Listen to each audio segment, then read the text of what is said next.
This is the most important level in the game. This is the point where I basically get to the point.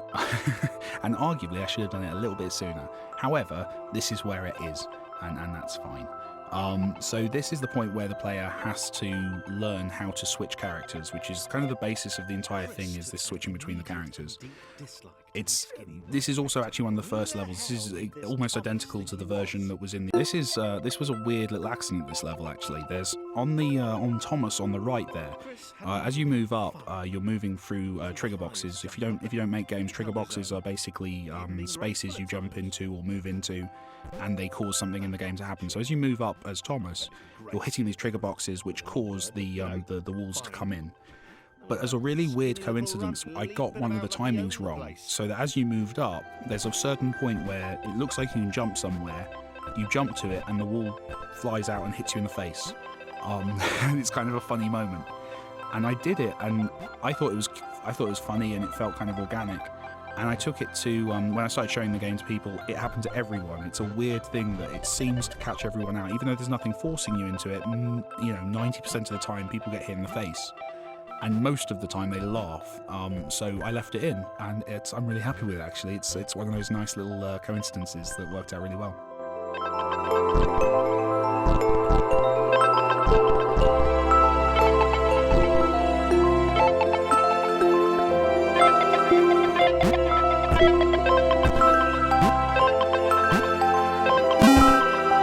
Steps. Everyone loved the steps. They didn't, actually, and it's probably my biggest design regret in the game is steps. Basically are kind of obstacles that you have to jump over by kind of piling up a few characters in order to get through. That's fine. The problem with steps is that you have to do that repeatedly, that you have to essentially solve the same puzzle over and over again in a sequence, and there's just 2 or 3 too many times I do that in the whole game, and it's frustrating to players. Yeah, it sucks. I went through and I removed quite a few of them. So if you're annoyed, you would have been more annoyed if I'd left it how it was. So yeah, it's a shame. I think there's some which are more acceptable than others. But yeah, if that's the worst bit of design in the game, I'm pretty happy though. So yeah, lesson learned. This level's a great example of how useful playtesting is. This map was always very similar to this, but there was one major kind of design difference, was that the stepping stones at the bottom of the screen had had no wall below them, so they were floating over water, which meant that you could fail about 8 or 9 times here, causing you to get very frustrated and angry. And it wasn't a soft fail where your character fell through and you got back up and carried on. It was a cruel, harsh fail that reset the level. And my playtesters hated it. So this is a great example of the kind of thing that to me was invisible, because I understood how the characters moved and I was, making them and playing them all the time. To me, it was a really easy sequence of stepping stones that you can get through first time every time.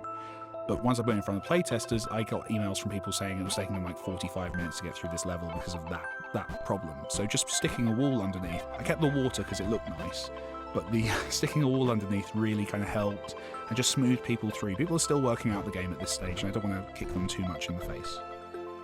I've already hit them in the face with a wall. Danny I should have mentioned Danny a little bit sooner. He just does so much. It's a long story that I've told lots of places, but basically I wrote the story for him. I was trying to find a voice that would suit the game, and I was a big fan of his writing and his kind of audiobooks and radio stuff and all the things he does. And I wrote the part kind of with his voice in mind. And then I tried to find people who could do it, and no one could do it. And then I got drunk and emailed him, and he said yes, which was a bit of a shock. So I'm really chuffed. He did an awesome job. He's been really cool with the game. He's talked about it. He's been lovely, and he's just a really nice chap. He's also really fast. I'm recording this after recording some other stuff with Danny, and he's amazingly quick at what he does. I'm doing a much worse job, and the people in the booth are getting bored, I imagine, at this point.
John's my favourite character. Well, I'm going to say that a few times because I've got quite a few favourite characters, but John I really in particular like. He's insecure in a weird way. I'm not entirely sure why he is, but he is. And that leads him to kind of be dishonest and narcissistic, which I think a large number of creative people will associate with. I know I do.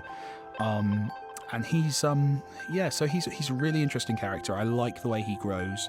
I like that his journey as he goes on, and I like the way that his power of kind of basically being the highest jumper is usurped later on by Sarah, and what that does to his view on his situation. So he's a very cool character. This is another level actually from the original Flash game, which obviously I tweaked and kind of brought across.